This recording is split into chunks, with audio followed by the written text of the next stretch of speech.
And ladies and gentlemen, boys and girls, welcome to another edition of Wow Ergonomics. This is really going to mess with the recording now.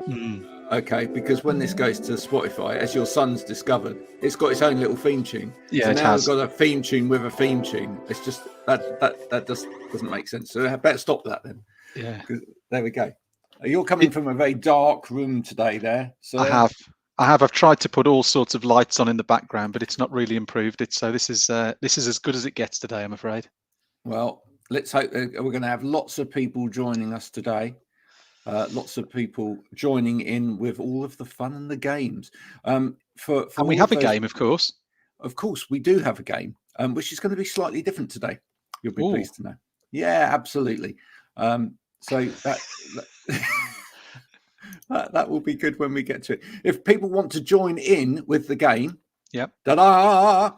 There you go. If you can go now on your smartphones, ladies and gentlemen, or your tablets or whatever you want to use, to vvox.app. Just put vvox.app. You don't even have to worry about the HTTPS bit there. Put vvox.app into your browser, and the ID when it's ready to go for today's game is 102.665.747. In fact, what I'll do, Stephen, very quickly in the background, is I'm actually going to get that one up and ready.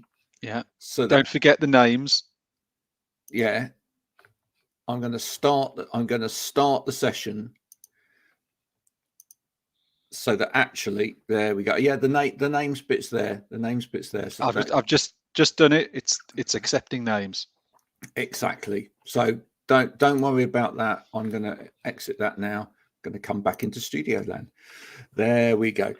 So that's there ready. So if you want to join in the game, you can log in, as it were, ready for the first question.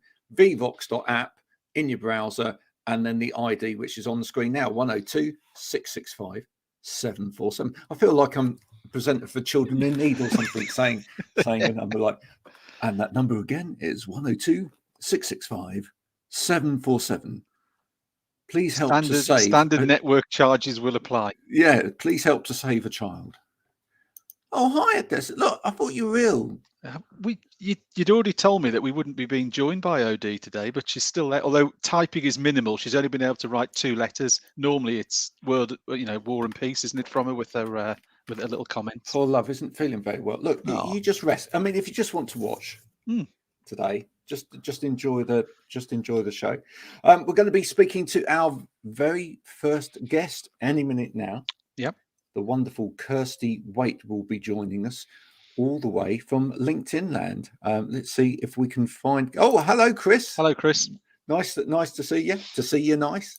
There we go. I'm bringing out all of the oldies. Brucey. By the way, Chris, if you want to play the game, there you go. vvox.app on your phone. Just put that in your browser, and there's the ID as well.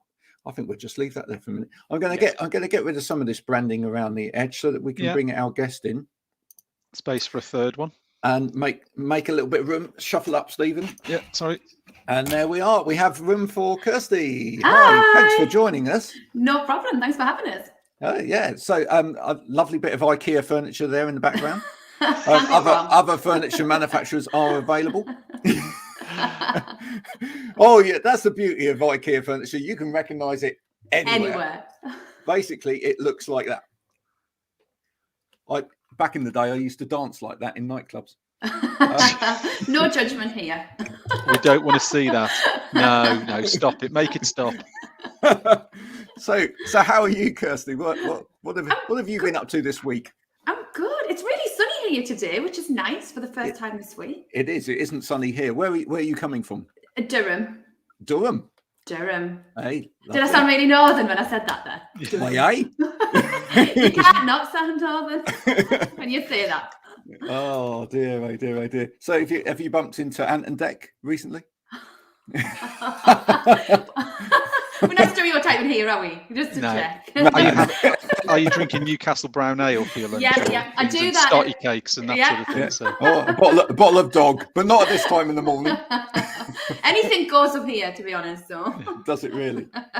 But no, haven't seen that in Dec of late. No. They haven't popped round for some advice. No, unfortunately not. Oh, there you go. So tell us a little bit about yourself. What is it you do?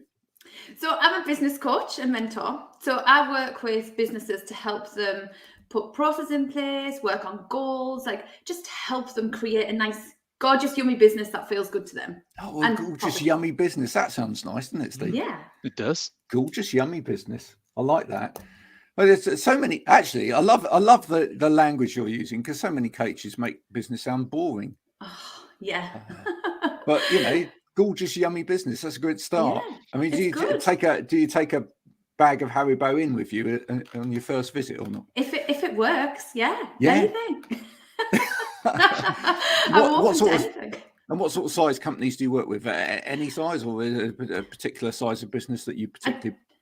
There's a couple of different streams of where I work. So the bit that I really love is the kind of small. Hi, Odessa. I know Odessa.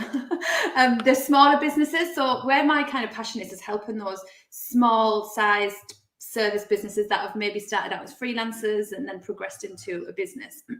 Oh, so that's just kind like me. Yeah. Oh, are you my ideal audience, Graham? Yeah, probably. Yeah, absolutely. He's uncoachable. That's the problem. Avoid. What's that? I'm incorrigible. Uncoachable. maybe. But no, I mean, actually, what we've seen throughout the pandemic is we've seen a lot of people start up businesses. Mm-hmm. And some of them for the very first time as well. I mean, there's been a lot of people that have, and we talk about it with the Great Resignation as well, that have exited corporate business and have now gone and set up on their own. It's a particular interest of ours with ergonomics as well, because so many people are working from home and doing it badly. So there must be a good market for you there at the moment.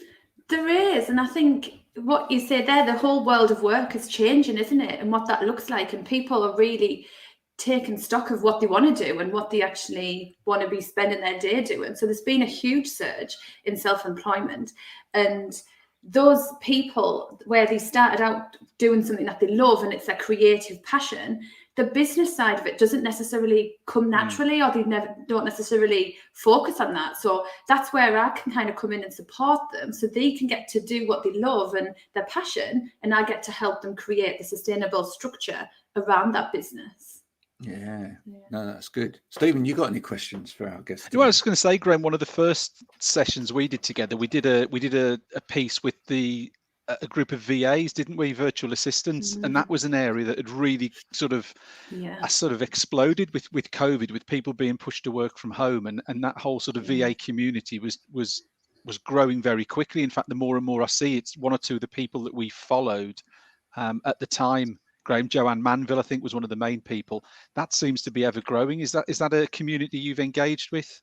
Absolutely. Kirsty, is the VAs?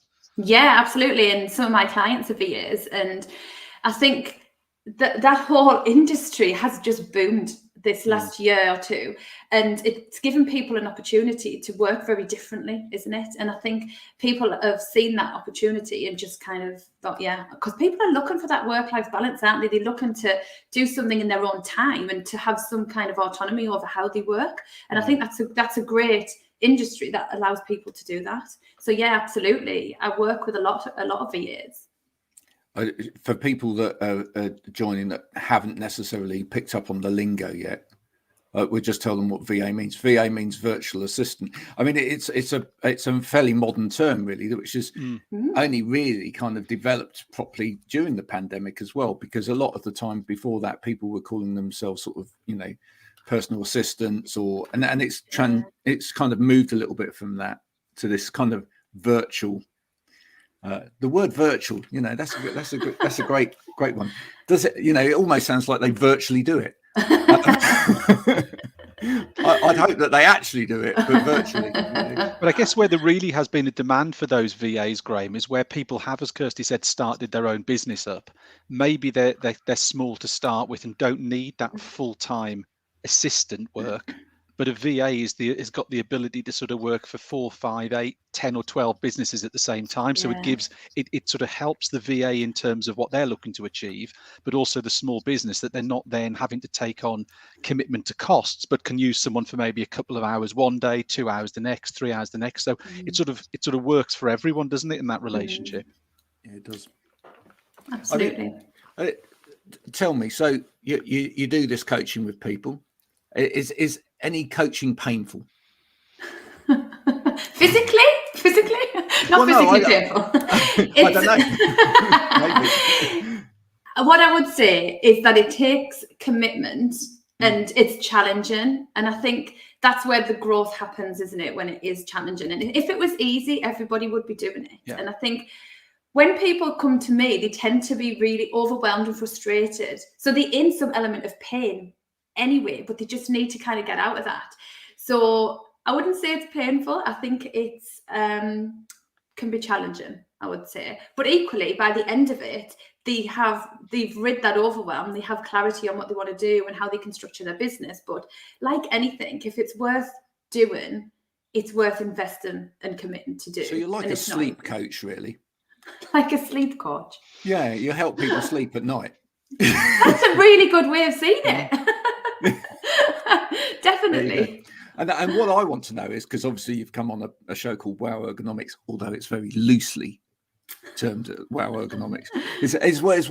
What's your understanding of ergonomics, and do you talk about that with any of your clients at all? Not specifically ergonomics, but it all comes into what I do talk about is where we work in a sense of, from an inspiration point, your clear mindset, kind of what you're looking at in a day, that kind of point I come from. I don't come from your perspective of ergonomics. So, but yeah. Well, but now, so interestingly, what you brought up there is a good point, which actually takes me back to that post that was it yesterday, from a previous guest of ours, who actually had some kit from yourself. Yes, Andy Griffiths, wasn't it, who we had on about 3 weeks ago? Yeah. And one of the things that was mentioned on there as well, on that post, was just how clean and tidy his desk was now that he rearranged his desk, and how much that could actually help focus. Yeah, it does. Because I just think if you're looking, I was talking to this with my group coaching cohort yesterday, actually, of like, if you're looking at something and it's constantly draining your energy, going, oh, like one person on there, I'm not going to say who, had a pile of bin bags in their office that had been there for ages, and like, why am I still looking at that? And I'm like, exactly, it's just distracting. I think if you're inspired by where you are and what you look at, it helps. You're more likely to want to sit and work there rather than not.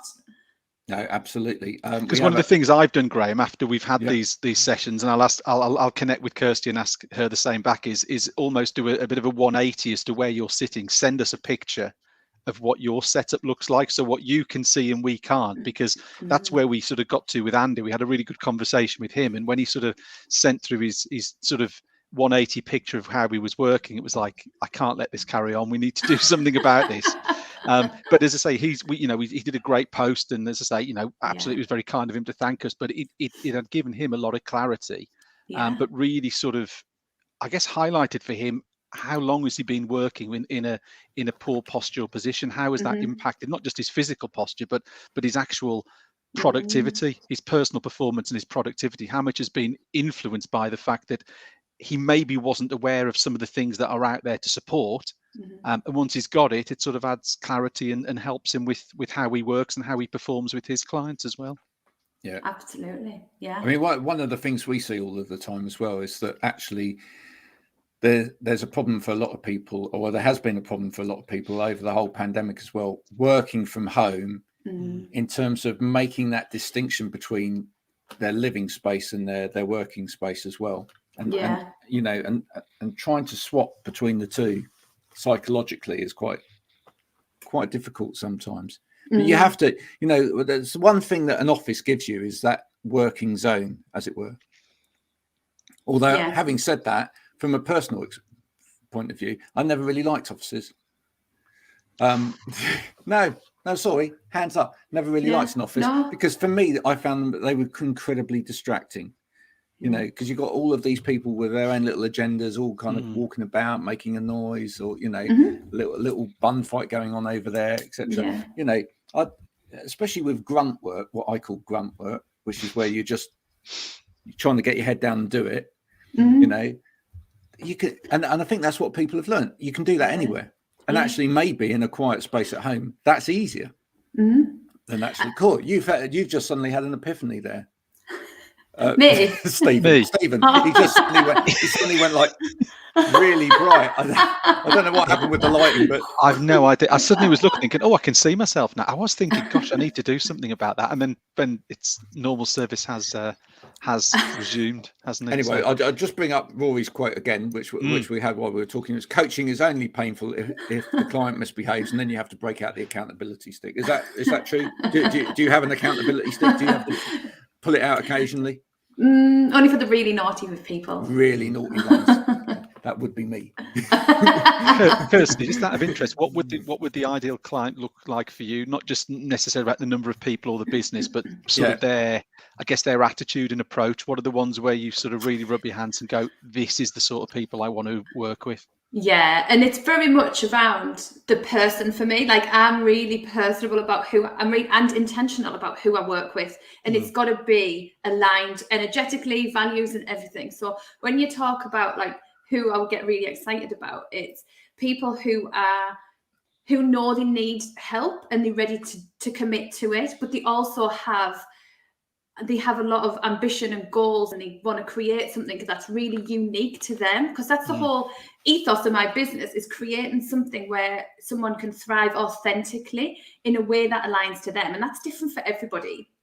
So every single person that comes through my door is different because they want to make something that's unique, but their traits, if you think like their behavioral traits, is that they are committed, they energized to take action, like they want to do something, they want to create something. And it's normally, as in that mix, is they want to give back to the world somewhere. They like the more purpose-driven, meaningful businesses, like they want to do good. That's normally a heavy driver for my clients.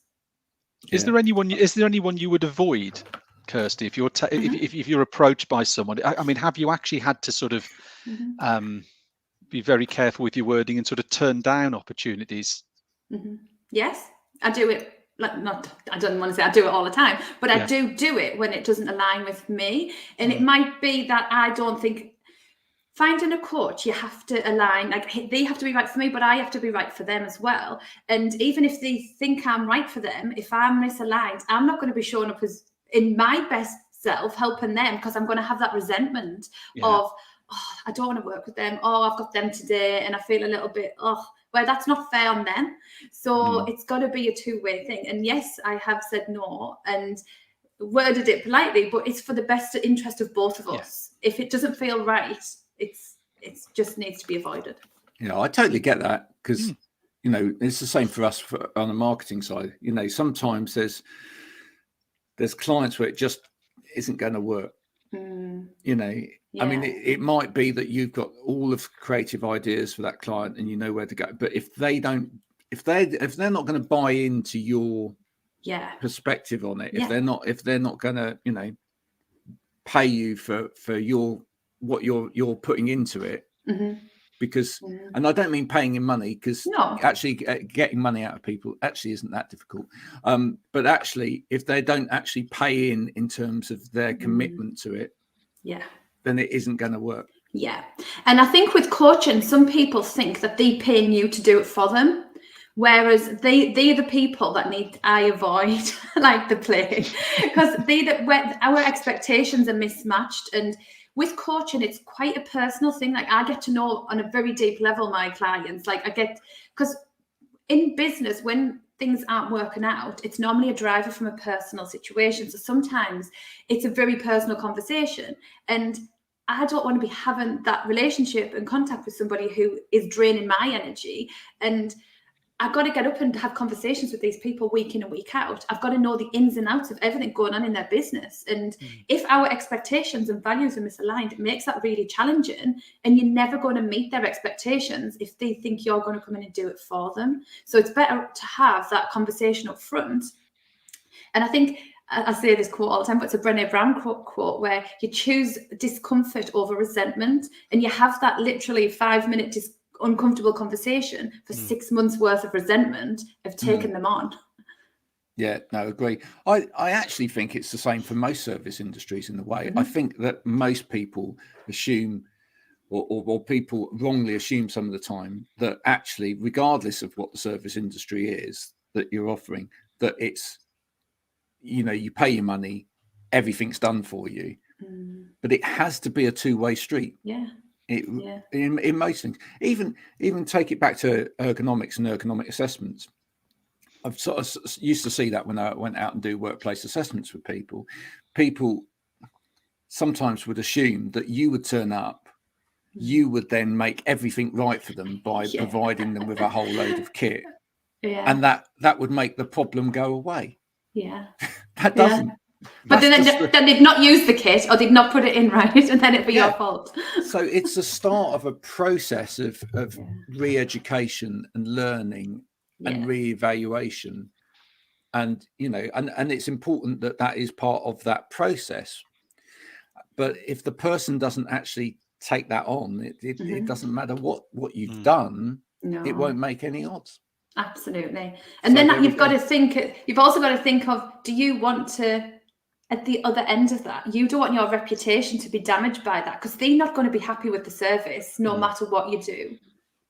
Absolutely. Right. Hopefully this will work.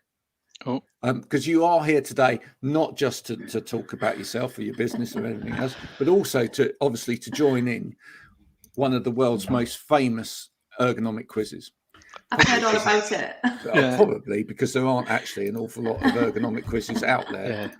We're number one in a field of one, aren't we? Yeah, absolutely. It's smashing like it. Absolutely. It's actually like the fact that this is probably the greatest ergonomic show on LinkedIn. Probably because there aren't any others. So there we are. So if you've got your smartphone with you, if you can go to vvox.app, anyone that's watching at home or from the luxury of Twitter land or YouTube or LinkedIn, if you can put in vvox.app and then the ID, hopefully you can sign in, put your name in there. Is that working for you, Kirsty? I'm just doing it now. Just doing it now. Did it. Just feel like it needed a little something in there.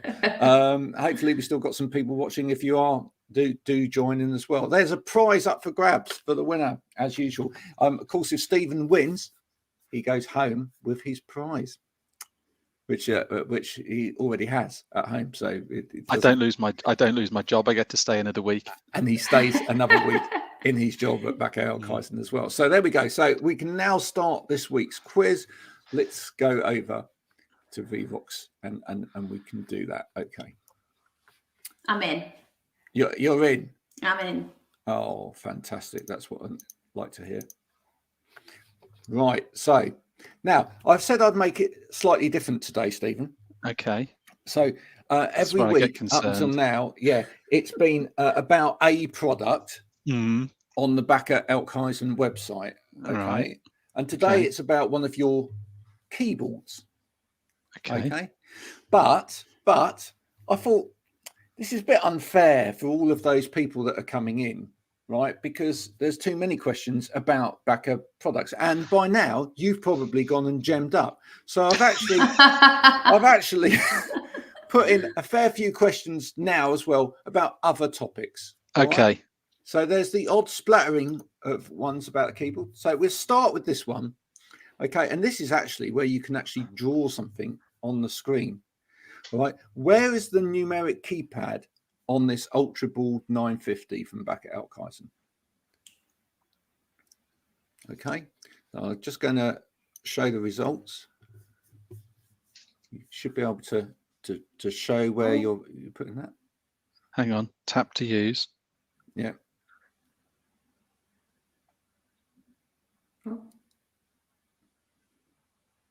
Hopefully this is going to work, because this is definitely a bit different.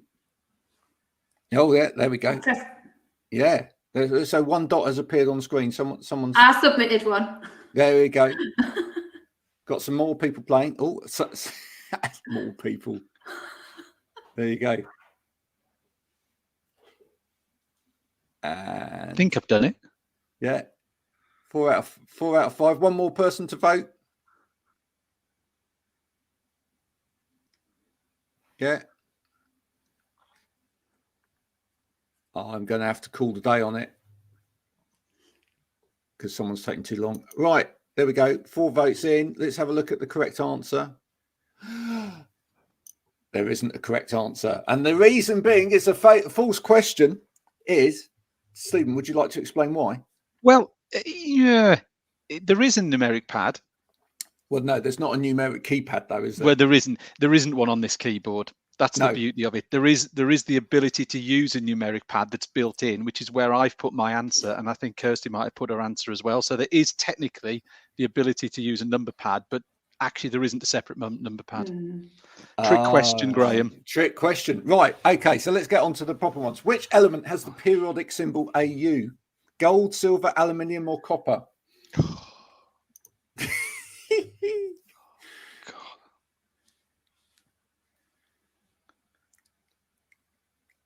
If you're playing along at home,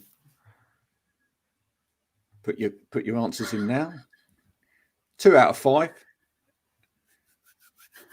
Come on, everybody. 3 have answered. Some people are quicker than others. All right. Do you remember we had that problem last week with someone on delay? I'm going to give it 3, 2, 1, and the correct answer for that one is gold. For all those people that got that right, well done. Next question. Research shows 90% of keyboard users rarely or never use the function keys, the numeric keypad section, the spacebar, or the end key.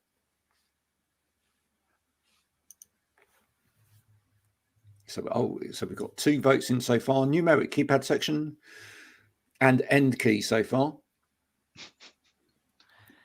I've just noticed, Graham, that one of our players is one of our very first guests off the show. Very Joe good. Degree has joined us. Oh, well done. Brilliant. Come on, anyone else voting? Anyone else? Some people have given up already. I don't know. Oh, function keys, thank you.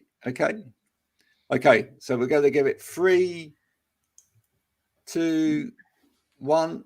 Close the poll. The correct answer to that, of course, is the numeric keypad section. Believe it or not, 90% of keyboard users rarely use that section of a keyboard. Yeah.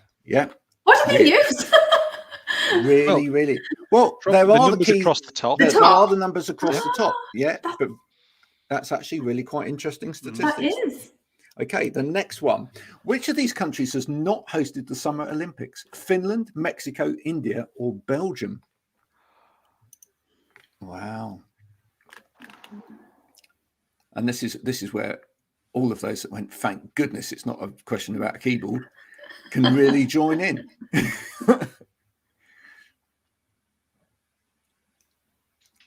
India. Okay. Two for India. Any more for any more? Belgium. That's a load of old waffle. Any more? No, let's see. We're going to close the poll. The correct answer is, quite surprisingly, India. Correct. Yeah. Even though it's lovely and warm. How many hearts does an octopus have? Go count them now. Is it 2, 3, or 4? How greedy. Oh, goodness. So if an octopus needed a heart transplant, could do it itself. Yeah.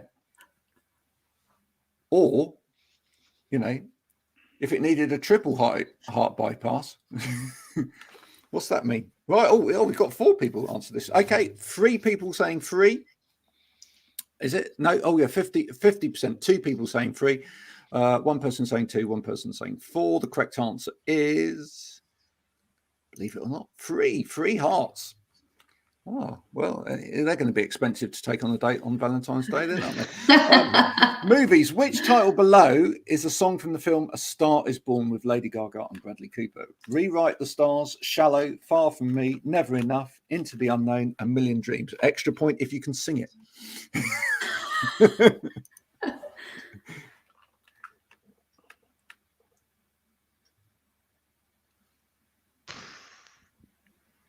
Come on, you must know this. I've got two so far. One Shallow, one Far From Me. And 4 people turning up. So Rewrite the Stars, A Million Dreams. Okay, I'm going to close the poll. Oh, shows people know their musicals. The correct answer, of course, was Shallow. We'll see that. Well, Rewrite the Stars, A Million Dreams are from The Greatest Showman. Yeah. Getting them mixed up, of course. Yes, obviously. Movies. Who played Professor Snape in the Harry Potter movies? Oh. Come on, everyone must know that. Matthew Lewis, Ralph Fiennes, Alan Rickman, or Tom Felton. So far, we've got four votes in. Everyone's going for Alan Rickman. And the correct answer is, of course, Alan Rickman. What a fantastic actor he was. Yeah, brilliant. Which streets did Bruce Springsteen sing about in 1994? Was it Philadelphia, New York, Los Angeles, Memphis, or London? I notice how you've turned this, Graham, from what should be an ergonomic quiz into musical music, which is basically no, with a hint of ergonomics. A very small dash of ergonomics. Yes. Well, that's why it's now called the Great Nearly Ergo Quiz. Just changed today, that title, was it? Yeah. Yes. Oh my God, the Great Nearly Ergo Quiz, as you can see in the top left-hand corner of your screen there. Okay, so the correct answer for this one, four votes in, one saying New York, the rest saying Philadelphia. The correct answer is, of course, from the great Tom Hanks film, Streets of Philadelphia. Yes, absolutely. Where are we? This last question coming up. What's the width of the Ultraboost 950? Just to bring it back round when all was lost. There you go. So the product that we were talking about that you saw at the beginning, which was the Ultraboost 950 from Bacharach Kyson. What width is it though? Is it 265 millimeters, 285, 295, or 280?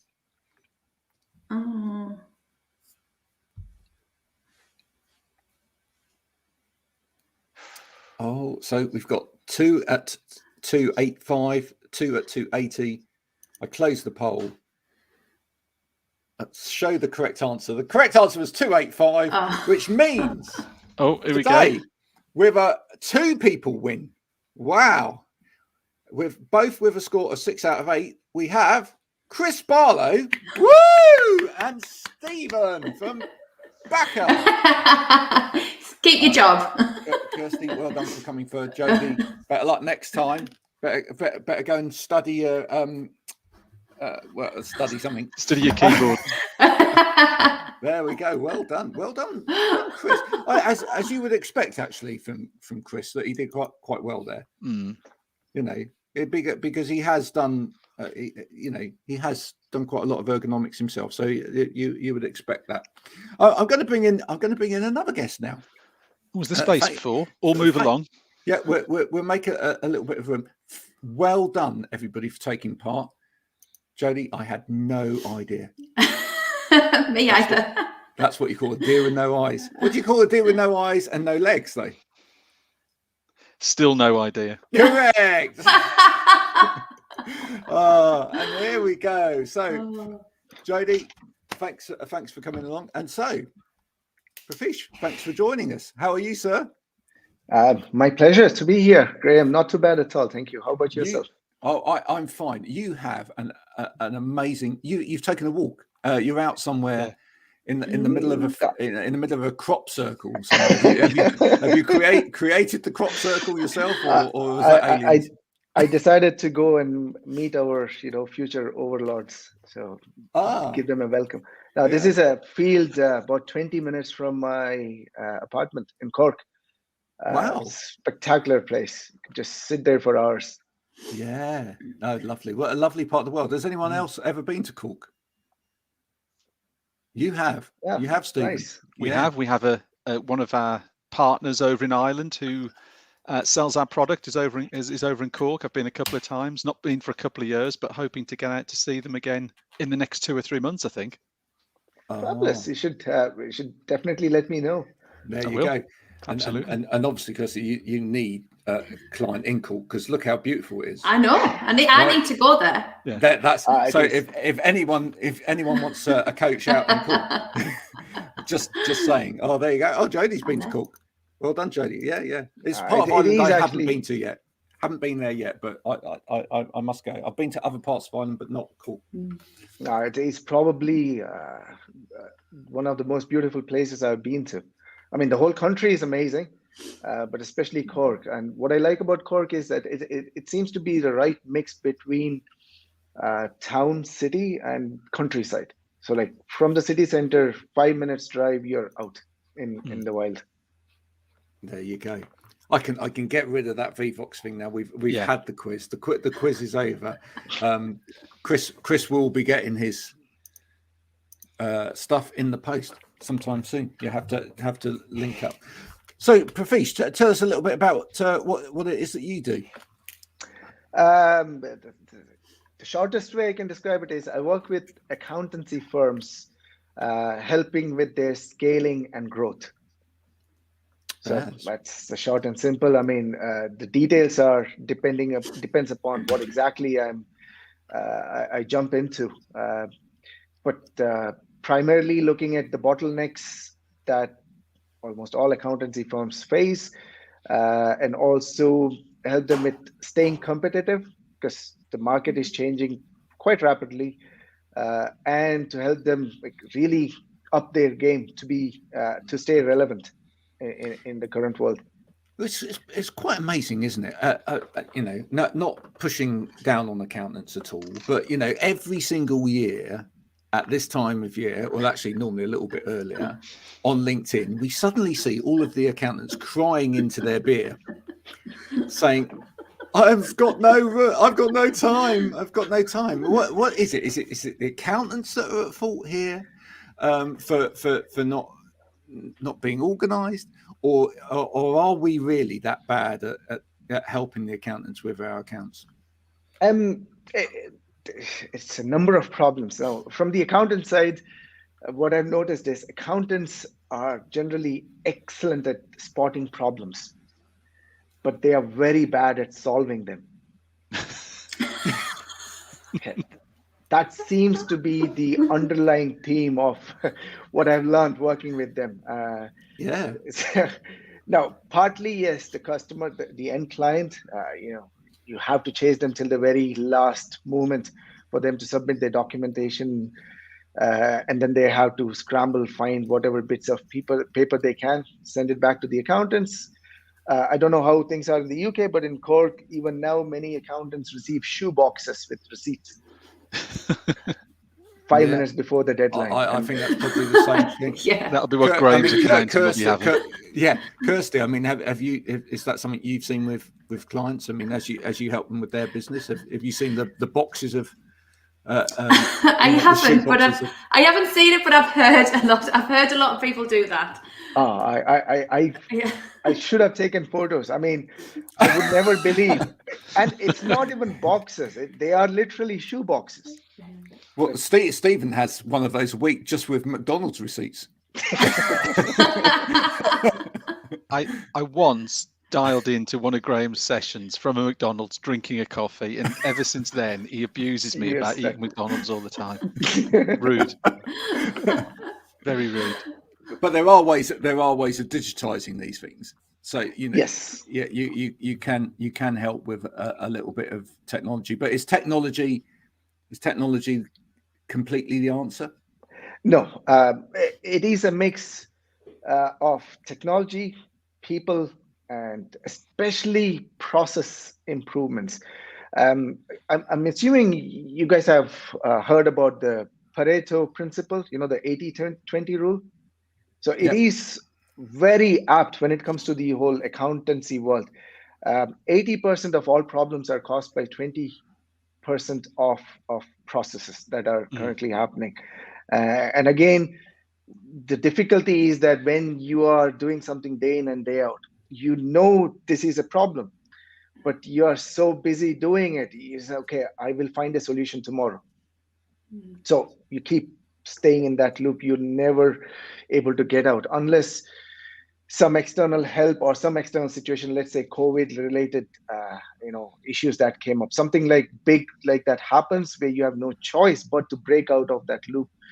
Until then you stay it's like a hamster wheel, but it is a human condition. I mean, it's not that just accountants, but that's where you see it the most. Yeah.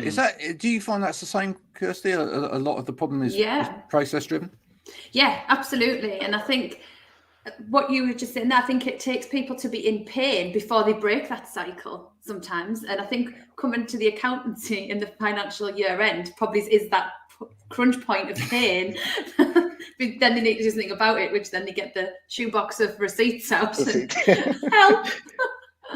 Yeah, but absolutely processes. But the problem with pain is, Kirsty, that people get used to pain.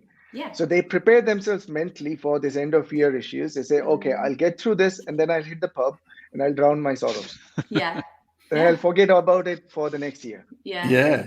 So you get accustomed to pain as well. I mean, we are incredible creatures. The more you put pain on us, the more we can take it. And someday we just said, oh yeah, this is nothing. So it's a vicious circle, and sometimes it's difficult to break out of.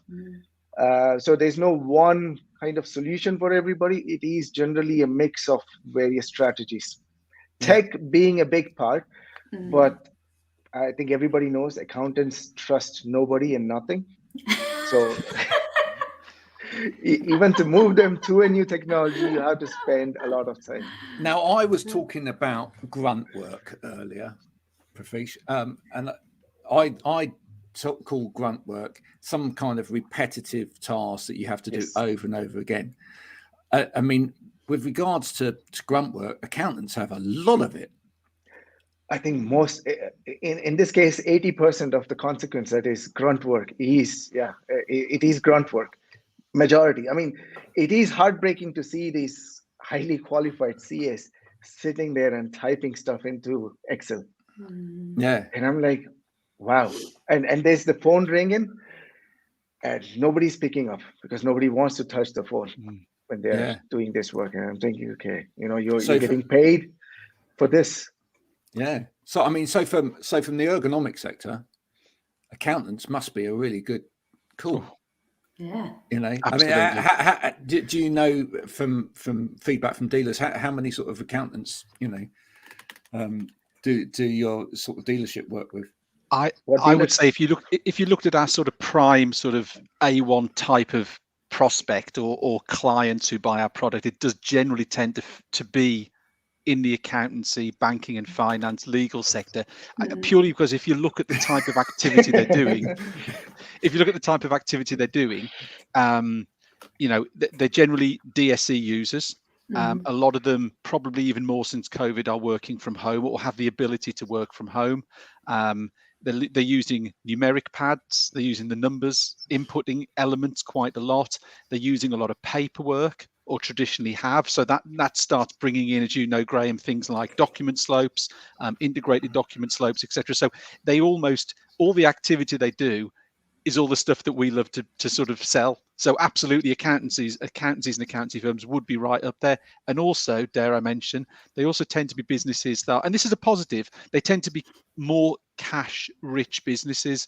And the reason I say that is not only can they afford to buy the product, but also they have the resource there to go and invest. One of the things that we've come across, and Graham, I'm sure will echo, is the fact that there is a reluctance of businesses to go and invest in good solutions to support their DSE workers. I think those organizations that maybe are a little bit more cash rich have the ability to do that. So on every level, accountants and accountancy firms are sort of ticking all the boxes for our sector. Well, it makes absolute sense, especially, I mean, if you think about a sort of medium-sized accountancy firm or a local size accountancy firm with a reasonable sized building, you know, they may have a payroll team of 7-8 people. Generally, Something around that. You know, if one of those people is off with a carpal tunnel situation, and is out for, you know, on sort of paid leave for 6 months, that's a huge impact on that business, massive impact on that business. So I mean, I think that the answer is a combination of things, isn't it, really, for these people. Ergonomics certainly comes in here. Coaching, have you ever coached anyone in terms of accountancy businesses, or not yet, Kirsty? No, I haven't coached anybody, but I have been around a lot of accountants and finance teams in my time, so I'm very familiar with everything that you're talking about. Yeah, well, maybe smaller teams as they're growing may require some coaching in terms of growth. Definitely, but also, you know, implementing better systems, better processes, some implementation of dirty word, but AI. You know, what actually does have to be typed and what doesn't actually have to be typed. Can you integrate systems as well? Can you copy that from there and put it into there without actually someone having to do that? All of those things help. But, you know, there's a lot of things that can help stop. You know, we ought to be able to see it in 5-10 years time, that at this time of year we don't see all of those accountants going on LinkedIn. At a certain time of year, you know. I think some of them like it though. Do you? I think secretly. Yeah. It's a buzz.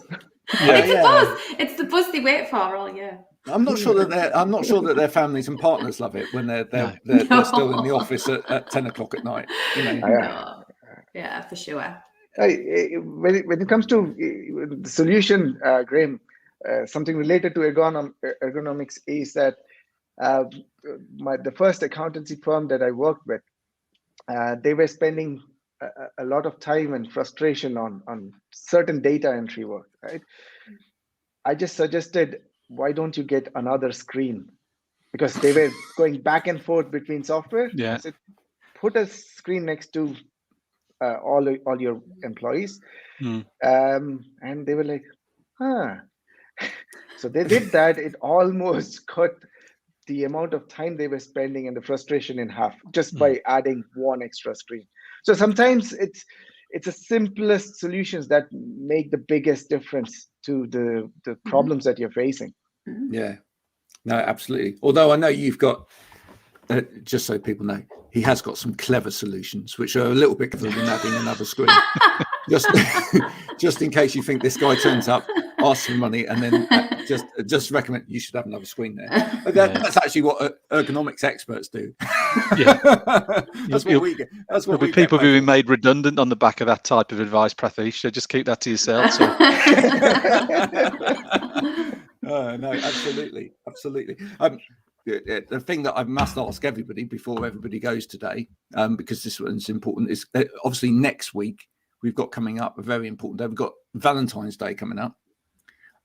So, one, are you going to be doing really dodgy Valentine's Day posts on LinkedIn? And secondly, no. And secondly, no. Well, maybe. You know, you will be. You're not speaking on behalf of all of us, Graham. I will be. And secondly, what are your plans for Valentine's Day? Is anyone doing anything nice, or are you not allowed to say? Is it a secret? I'm trying to figure out ways how to escape it. What he said. Yeah. We don't celebrate Valentine's Day. I feel horrible saying that. Oh my God, you're an amazing person. I'm the one that encourages my husband not to buy me anything. That's really good. You definitely need to coach other women. But that's. I mean, look, that's the thing about these days, though. Actually, is you know, we've now got a day for everything, haven't we? It's almost too much that we've now got a day for everything. It's painful. Yeah, it's almost like you wake up in the morning, you switch on social media, and it's oh goodness, I've forgotten it's the It's National Jelly Top Day. National Cheese Day. It was Cheese Day 2 weeks ago. Oh. It was what? Cheese Day. See, I'd rather celebrate Cheese Day than Valentine's Day. Wow. For me, I suppose it was a big cultural shock when I moved over from India to Europe. Back home, growing up, if we get 3 meals a day, it's a day to celebrate, right? Right. Whereas here, almost every other week, there was some day being celebrated. And you are supposed to remember all this and wish people. So like my first very good friend, she was Polish. So they have a birthday and then they have a name day. And I'm like, what's the difference? And she got very offended because I did not wish her on her name day. And I was like, I never even celebrated my birthday when I was growing up. And suddenly now in a year, I have to remember about 15 different days. And then do you know what? I think that's really actually, do you know what? I love that. And I think that's really healthy for us all to remember as well, is that, you know, the fact that, as you say, some people, it is a celebration if they've just got enough food in their belly for, absolutely, you know, for a day. And why the hell have we got all of these other days to celebrate? It's ridiculous. And the one thing is, it makes money. You know it. You know it's true. It's all about the money. Dear, oh dear, oh dear. How many people have walked through their supermarket recently and been inundated with frying pans and batter in a ready-made batter as well? Who can't actually just make pancake batter? I know. What's the whole idea of this plastic tub type thing where you shake it into? What's that all about? Anybody can make batter. I'm only commenting for a friend here, but the stuff out of the stuff out the bottle is absolutely terrible as well. I've been told. So you've been told. You may have tried it at some point. Yes. Oh my goodness me. That serves you right. That serves you right for trying it. Absolutely. Brought it on myself. Oh, you buy it. Jody buys it. Really? No, make your own. Look, I've got a very good Delia Smith recipe. It's so quick, so easy. Go on then, because my daughter eats pancakes nearly every day. Can we get this in the comment section, Graham? Can you it's 110 grams of plain flour to 50 grams of 110 grams of plain flour, 2 eggs, etc. A little knob of butter, a little pinch of salt. Done. That's it. And the trick is with pancake batter is send it to you. Jody, help Jody out. Send it to you. The trick is with batter is make it the night before. Okay. All right. And put it in the fridge so that it gets a little bit more viscous, and it's better when it's cold, when it then hits the hot oil in the pan. All right. Don't put too much oil in the pan, folks. I can't believe I'm turning into one of these chefs. Celebrity chefs. Yeah, absolutely. Uncelebrated in his case. Do you want my recipe, which is really easy for children who want it every single day? Yeah. Speaking from a pained parent here, it's the 1, 2, 3 method. It's 300 ml of milk, 2 eggs. Oh yeah, some milk. And 100 grams of flour. Yep. That's it. Okay. That's it. But I do agree with your oil, because what we do get a kitchen towel and rub it out. Do it once there. Yeah. And that's then it. put it in. Yeah. There you go. I forgot the milk. I knew there was something else. I was trying desperately to think. Don't buy butter. Can I make it without it? The answer to that is yes. You really don't really need to put butter in it. No. It's really just something to stop it sticking to the pan. Squirty things that aren't really butter are available. You're in your element. Of course I am. Yeah. It's a heated one on top of the cooker. So yeah, look, make your own pancakes, unless you have practiced it, and unless you've got a very light pan, don't try flipping them. Yeah, don't try doing that. Oh, I always flip. But the trouble is the thing that most people do wrong there is that they've actually got too heavy a pan, which they normally use for everything else. You do need a lightweight pan for flipping. Okay. All right. Because otherwise most people haven't got the strength in their wrist to get the quick enough flip. So either buy a lightweight pancake pan or pancake pan. Yeah, pancake pan. Or avoid the flip. Does that such a thing exist? Yes. Yes. Can you get a pancake Yes. pan? It's literally a flat pancake pan. We don't have one, but you can get them. Handles great. Yeah. Oh. Use coconut oil, and they taste like churros. Oh, who doesn't love churros? In fact, don't do pancakes. Make churros instead. Yes, they are fantastic, especially with chocolate spread. Oh, there we go. Unfortunately, every show that I ever do on LinkedIn always descends into food. I just think, everybody loves talking everyone about loves food. Yeah. Did you see, Graham, the comment that came through from Odessa going back a bit about the McDonald's challenge? Speaking of food. Oh, yeah. Let's see if I can find that one. Right. She can confirm, that there is a plant-based thing and a big chicken thing, which she doesn't like. Terrible. Yeah. They new, aren't they? I've seen them on the advert. They are new. Other burgers are available, and those burgers, other people have said that they are nice. Just to be politically correct about all of these things. This is not necessarily the view of everyone on the show, just one avid listener. No, one listener feels that way about that. So there we go. Listen, it just leaves me to thank everybody for coming on today. Do connect with these people on LinkedIn, Twitter, or wherever they are. Is anybody else on Twitter other than me? Oh, I am now. Oh, you are now. Yes, I saw you. I saw you start stalking me on Twitter. Yes, very good. I wouldn't say stalking, wasn't it? Connecting? Are we now calling connecting stalking? On Twitter, yes. Oh, okay. Sorry. Okay. Oh dear. Love a bit of food chat on the show. Thank you. Thank you very much. Maybe we should have a section of the show where we just dedicate it to food. Definitely. Look, I'll say this once, and I only say it once. All business comes down to food at the end of the day. If you go to, this is a little sales technique out there for anybody that's in sales. If you go into a business and you can start them talking about food and what food that they like, and you can somehow in that get them to eat food, you're in. You've won. It's a simple thing. What about just taking it? What about just taking some food? Yeah, but you have to find out what kind of food they like first, right? So it's a little 3-point process, right? First time you visit, Stephen will know this because he's out on the road. First time you go and visit people, ask them about what food they like. Yeah. Second time you visit them, take them the food that they like. Yeah. Third time you visit them, eat the food that they like with them. Right? Yeah. Right. When you eat together, you'll sell together, or buy and sell together. It's point 4, make the sale. Graham's just lost by the food. He's forgot he's actually selling. Look, judging by the waistline of a lot of salesmen out there, a lot of salespeople have forgotten that for the years that they need to actually do.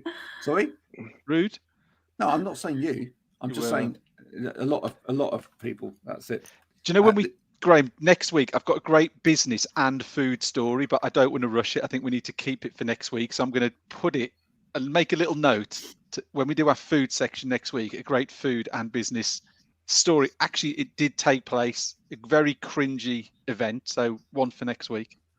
I love that. We'll leave this week with a little teaser for next week. That means people will go. So we better tell people when it is next week. Is this where I go? Hang on. This is where I go and check my calendar. This is where you consult the diary because, none of us are organised enough to actually know that before we start. Regular slot, Wednesday, 12 o'clock.